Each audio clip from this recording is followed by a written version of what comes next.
Salam hər kəsə. Kanalıma xoş gəldiniz. Bugünkü mövzumuz isim mövzusudur. İsim şəxs və əşyanın adını bildirən nitq hissəsidir. İngilis dilində isim who, kim, canlılara verilən sualdır.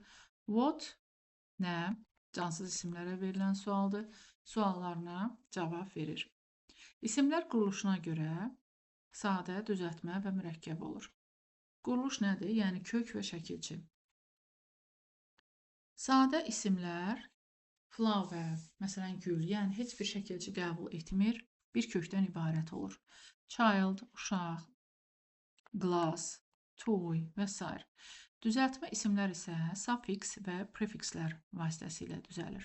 Suffix söz sonu şəkilçilərdir, sözün sonunu artırılır.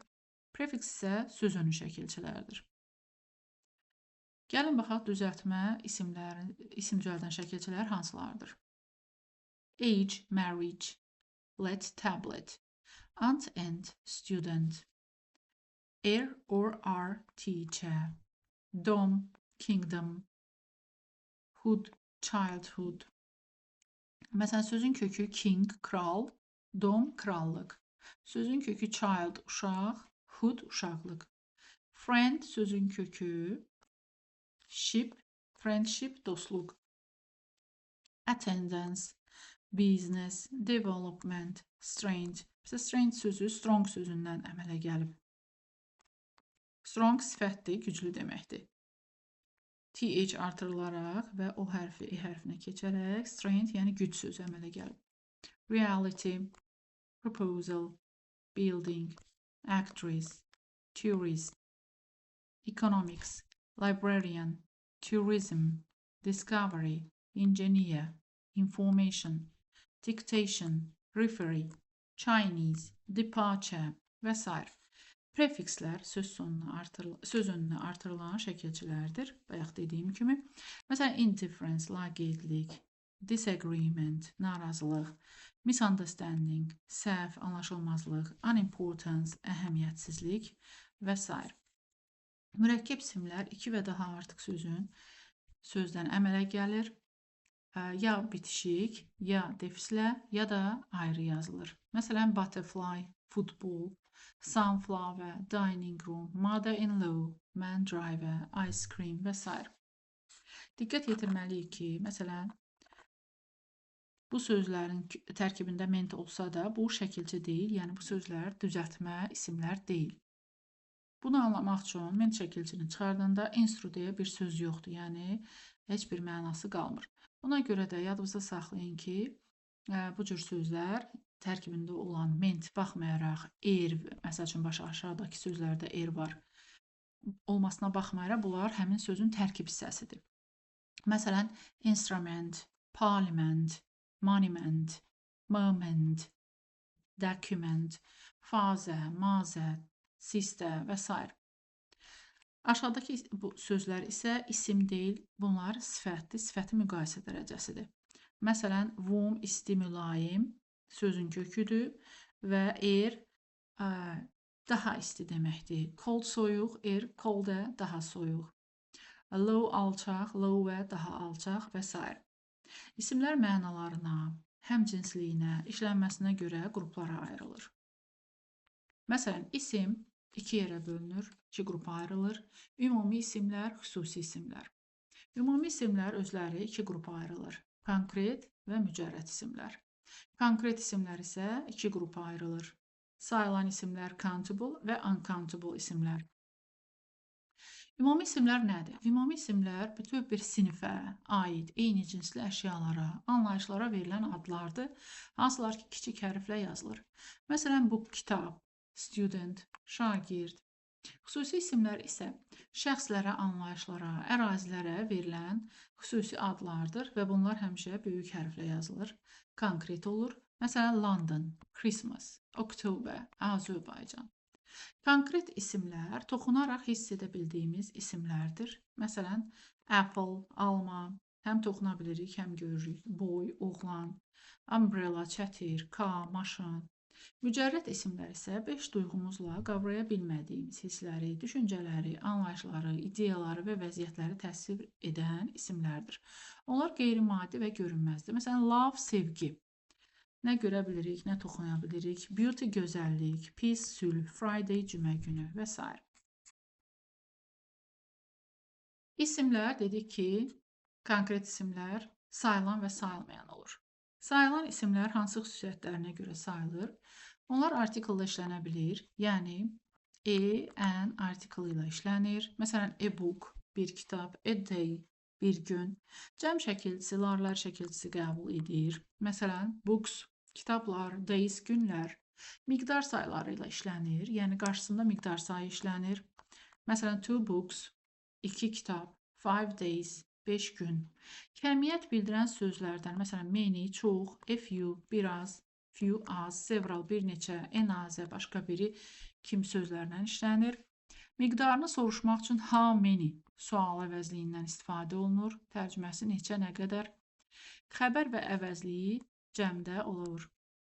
Məsələn, these pens are red. Təkdə də ola bilər. Məsəl üçün, this pen is red. Yəni, təkdə də ola bilər. Sayılmayan isimlər isə ümumiyyətlə artiklla işlənmir. Cəm şəkilçisi gördüyünüz kimi qəbul etmir. Qarşısında miqdar sayı işlənə bilməz. Onun əvəzinə, onun miqdarını, ölçüsünü bildirmək üçün sözlər işlənir. Məsələn, 4 bottles of milk, 2 cups of tea, 2 fincan çay. Kəmiyyət bildirən sözlərdən much, çoxlu, little, az, a little, biraz sözlərindən istifadə olunur. Xəbər və əvəzliyi təkdə olur. This tea is good. Məsəl üçün, belə yaza bilmərik. These tea are good. Belə ola bilməz. Yəni, yalnız sayılmayan isimlər həmişə təkdə olur. Xəbəri də tək istəyir. Miqdarını soruşmaq üçün how much, neçə, nə qədər sual əvəzliyindən istifadə edirik və müəyyən bir hissəsindən söhbət gedəndə z artiklından istifadə olunur. Burada gördüyünüz kəmiyyət bildirən sözlər isə özlərindən sonra həm countable sayılan, həm də uncountable isimlər gəlir. Ona görə də onlar hər ikisinə aiddir. İndi yadımızda saxlayaq ki, 2 və daha artıq sayılmayan ismin xəbəri cəmdə olur. Məsələn, tea and coffee are my favorite drinks. Dedik, sayılmayan isimlərin miqdarını göstərmək üçün bəzi sözlərdən istifadə olunur. Bunlara a drop, məsələn, a pair, bir cüt, a bottle, bir şüşə, a piece, a loaf, a sack, a chunk, a cup, a glass, a slice, a jug, a cluster, a bar, a box, a kilo kimi sözlərdən istifadə olunur. Məsələn, 2 pints of paper, 2 çimdik istiot. Və yaxud da deyə bilərik ki, 5 kilos of meat. Ət özü cəmlənmir, ət sözünün özü cəmlənmir, miqdar sayına işləmir. Lakin onun qarşısında işləyən bu kilo sözü həm cəmlənir, həm də miqdar sayına işlənir. Yəni, bunlar sayılan isimlərdir. Lakin meat sözü sayılmayan isim olduğuna görə nə cəmlənir, nə miqdar sayından işlənir. Sayılmayan isimlər müəyyən qruplar halında olur. Qruplar daxildir buna. Hansılar daxildir? Məsələn, mücərrəd isimlər. Məsələn, advice, freedom, help, honesty və s. Lakin job, problem, trip, song, impression, dream, wish, difficulty, idea, opinion, adventure bu isimlər isə istisnalıq təşkil edir, sayılır. Maye halında olan isimlərə aiddir. Məsələn, water, tea, coffee, milk. Konkret isimlərdən, məsəl üçün, furniture, machinery, traffic, software, baggage, luggage. Bunlara aiddir. Ərzaq məhsulları, bread, butter, cheese, meat, fruit, chicken və s. Chicken, bax sözünü deyim, bu ət mənasında işlənəndə sayılmır, amma cücə mənasında, yəni canlı cücə mənasında işlənəndə sayılan isimdir. Lakin egg, meal, vegetable, hamburger, sandwich, roll, cookie istisna təşkil edir. Qazlardan, məsələn, air, oxygen, hydrogen, nitrogen, bunlar Bunlardan əlavə də var. Yəni, məsəl üçün bunlar pudra halında olan isimlər. Məsələn, sugar, salt, paper, grain və s. Dil adları English, German, French, Spanish, Arabic. İdman fəaliyyətləri, məsələn, basketbol, futbol, beyzbol, voleybol. Təbiət hadisələri aiddir. Energy, light, electricity, gravity. Xəstəlik adları pneumonia, diabetes, laryngitis. Müxtəlif aktivitələr reading, writing, studying. Elm adları mathematics, physics, chemistry. Bərk maddələr ice, gold, silver, iron və s. Lakin wind, külək, cloud, bulut, snowball, qartopu, storm, tufan, earthquake, zəlzələ, ray, şüa bunlar istisna təşkil edir, sayılan isimlərdir. Bəzi isimlər də vardır ki, onlar həm sayılan, həm də sayılmayan isimlər kimi işlənə bilir. Bunlar mənalarına görə fərqlənir. Məsələn, heyə sözü tük mənasında sayılır, saç mənasında sayılmır. Paper, qəzet mənasında sayılır, kağız mənasında sayılmır. Noise, səs mənasında sayılır, səs-küy mənasında sayılmır. Glass, stəkan mənasında sayılır, şüşə mənasında sayılmır. Iron, ütü mənasında sayılır, dəmir mənasında sayılmır. Work, əsər mənasında sayılır, iş mənasında sayılmır. Wood, ağac mənasında sayılır, odun mənasında sayılmır. Time, dəfə mənasında sayılır, vaxt mənasında sayılmır. Ribbon, pozan mənasında sayılır, rezin mənasında sayılmır. Məsələn, there is a hair in my soup. Mənim supumda bir tük var. Bu zaman görürsünüz article işlənir. Amma biz deyə bilmərik there is hair in my soup. Mənim supumda saç var deyə bilmərik. You have got very long hair. Sənin çox uzun saçın var. Burada sayılmayan isim kimi işlənir. Bu qədər yoldaşlar. Yeni videoları izləmək üçün kanalıma abunə olmağı unutmayın. Sağ olun, salamat qalın.